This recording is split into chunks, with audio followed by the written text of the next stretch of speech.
Hello दोस्तों, नमस्कार। स्वागत है आप सभी का आज की इस क्लास में।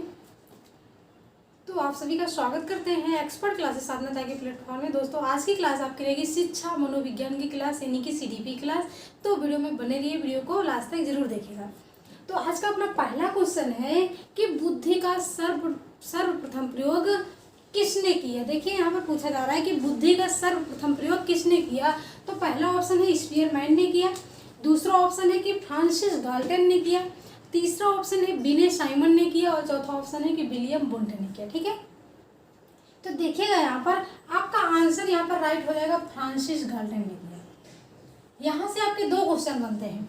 एक तो पूछा जा रहा है कि बुद्धि का सर्वप्रथम प्रयोग किसने किया, दूसरा क्वेश्चन बनता है कि बुद्धि का सर्वप्रथम प्रयोग किसने किया और कब किया। यहाँ पर जो किसने किया, दूसरा क्वेश्चन होगा आपका कि कब किया। दोनों जानना जरूरी होता है, क्योंकि किसने किया ये भी जानना जरूरी होता है और कब किया। ठीक है, तो ये किया 1885 ईस्वी में,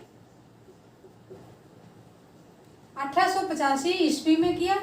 और कौन किया, तो फ्रांसिस गाल्टन ने किया। आपका आंसर राइट हो, यानी कि क्लियर हो गया कि फ्रांसिस गाल्टन ने 1885 ईस्वी में सर्वप्रथम बुद्धि का प्रयोग किया। अगर विलियम वुंट की बात की जाती है तो दिमाग में आता है कि यार ये भी होना चाहिए आंसर। तो यहाँ पर प्रयोगशाला, सर्वप्रथम प्रयोगशाला की बात की जाती है कि विलियम वुंट ने सर्वप्रथम प्रयोगशाला की स्थापना की है। कब की, तो 1879 ईस्वी में की। क्लियर हो गया, तो यहाँ का दूसरा विकल्प राइट हो जाता है। अब क्वेश्चन नंबर दूसरा होता है यहाँ पर कि बाल्यावस्था की आयु होती है कहाँ से कहाँ तक, यानी कि कितनी होती है, कहाँ से कहाँ तक होती है। तो 6 से 12 वर्ष होती है, 12 से ऊपर होती है, या फिर 18 वर्ष होती है, या फिर ये सभी आंसर यहाँ पर। तो बाल्यावस्था की आयु होती है 6 से 12 वर्ष। ठीक है, कितनी होती है, तो 6 से 12 वर्ष होती है बाल्यावस्था, और 12 से 18 आपकी हो जाती है किशोरावस्था। तो यहाँ का पहला विकल्प क्या हो जाएगा, राइट हो जाएगा कि 6 से 12 वर्ष बाल्यावस्था। क्लियर। अब क्वेश्चन नंबर तीसरा होता है यहाँ पर कि बुद्धि कैसी होती है। बुद्धि कैसी होती है, मूर्त होती है, अमूर्त होती है, सामाजिक होती है, या फिर यहाँ पर जितने विकल्प हैं सभी राइट है। तो देखिए यहाँ पर है कि बुद्धि का सर्वप्रथम प्रयोग किसने किया। अब यहाँ पर पूछा गया तीसरे विकल्प क्वेश्चन में कि बुद्धि कैसी होती है। तो यहाँ से भी आपके दो क्वेश्चन होते हैं। एक तो पूछा जाता है कि बुद्धि कैसी होती है, और दूसरा क्वेश्चन आपका बनता है बुद्धि कितने प्रकार की होती है। तो दोनों में क्या होता है, थोड़े से कंफ्यूज हो जाते हैं कि यहाँ पर आंसर लगा देते हैं, ऐसा भी हो जाएगा। अगर पूछा गया कि बुद्धि कैसी होती है तो आप समझ लिया मूर्त होती है, अमूर्त होती है, सामाजिक होती है। यहाँ पर आपका आंसर ठीक हो जाता है, ऐसा भी। लेकिन आपको आंसर यहाँ पर क्वेश्चन देखने की नहीं, समझने की बात होती है कि यहाँ पर पूछा क्या गया है। यहाँ पर पूछा गया कि बुद्धि कैसी होती है, कैसी पूछा गया कि बुद्धि कैसी होती है। ये नहीं पूछा गया कि बुद्धि कितने प्रकार की होती है। जब आपका हो जाएगा कि बुद्धि कितनी प्रकार का होता है क्वेश्चन पूछा है, तब आपका हो जाएगा आंसर 3, मूर्त, अमूर्त और सामाजिक। ये किसने बताया, तो फ्रांसिस गाल्टन ने बताया कि बुद्धि 3 प्रकार की होती है, मूर्त, अमूर्त और सामाजिक बुद्धि। लेकिन यहाँ पर पूछा क्या गया कि मूर्त बुद्धि कैसी होती है। तो सिंपल सी बात है, क्या बुद्धि किसी को दिखाई देती है। कोई बच्चा बुद्धिमान है अगर, तो क्या आप उसको जान सकते हो, देख सकते हो प्रत्यक्ष रूप से को बुद्धिमान है। ठीक है, तो यहाँ पर आपका आंसर हो जाता है अमूर्त हो जाता है कि बुद्धि क्या होती है, अमूर्त होती है, जो कि किसी को दिखाई नहीं देती है। तो दोस्तों, आपको वीडियो कैसी लग रही है, अगर अच्छी लग रही है तो फटाफट लाइक कर दीजिए। और अगर वीडियो अच्छी लग रही है, थोड़ा सा भी अच्छी लग रही है, तो अपने फ्रेंड्स फैमिली के साथ शेयर जरूर कर दीजिए। क्वेश्चन नंबर 4 है।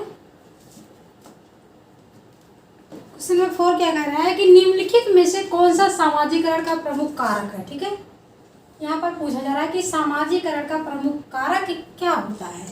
तो देखिए, परिवार होता है, कंप्यूटर होता है, राजनीति होती है, या फिर आपका समाज खुद होता है।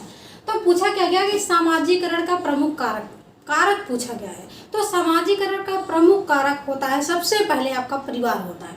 क्योंकि बालक क्या होता है, सबसे पहले परिवार के द्वारा अपने नियमों, आदतों, इच्छाओं सबको लेके क्या करता है, समाज में प्रवेश करता है। तो सामाजिकरण का प्रमुख कारक आपका होता है परिवार। ठीक, तो यहाँ पर आपका आंसर क्या हो जाएगा, आपका आंसर हो जाएगा परिवार।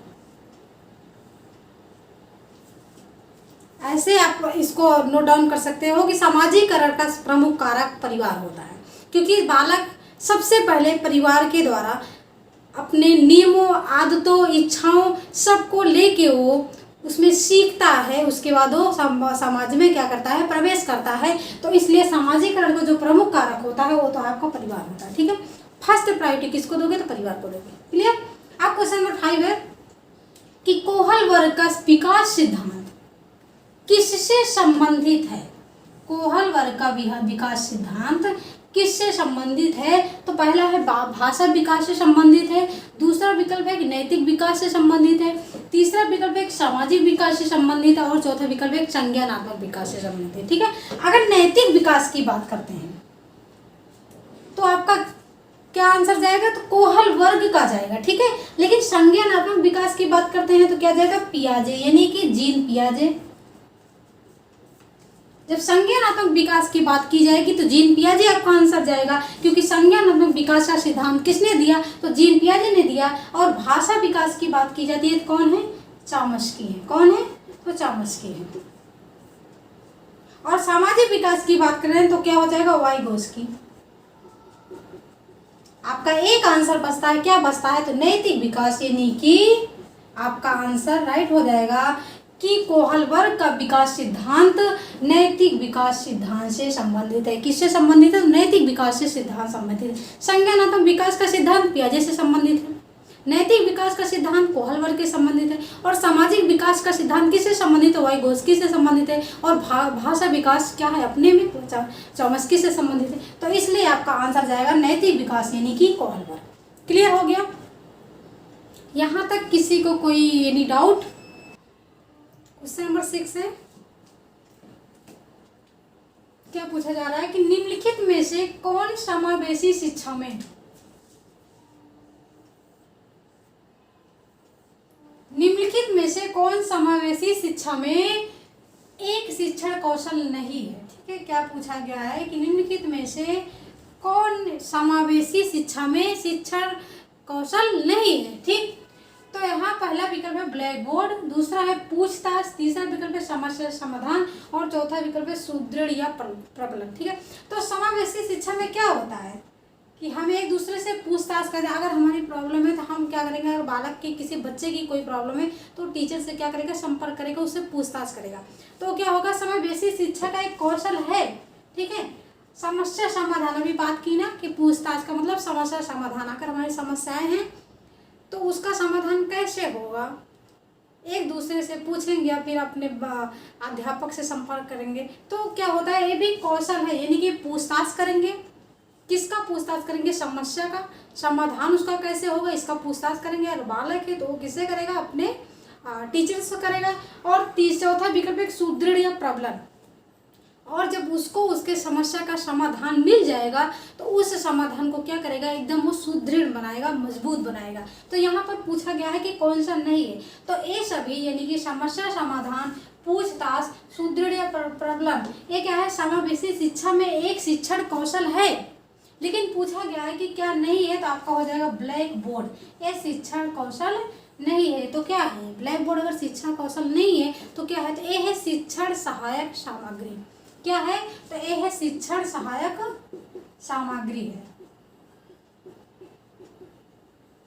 जो कि किस में काम आता है, हमें लिखने में काम आता है। तो एक कभी भी अगर पूछा जाए कि समावेशी शिक्षा में शिक्षण कौशल है, तो ये आप सिंपल सी बात है, शिक्षण कौशल नहीं है, क्योंकि ये क्या है, शिक्षण सहायक सामग्री है।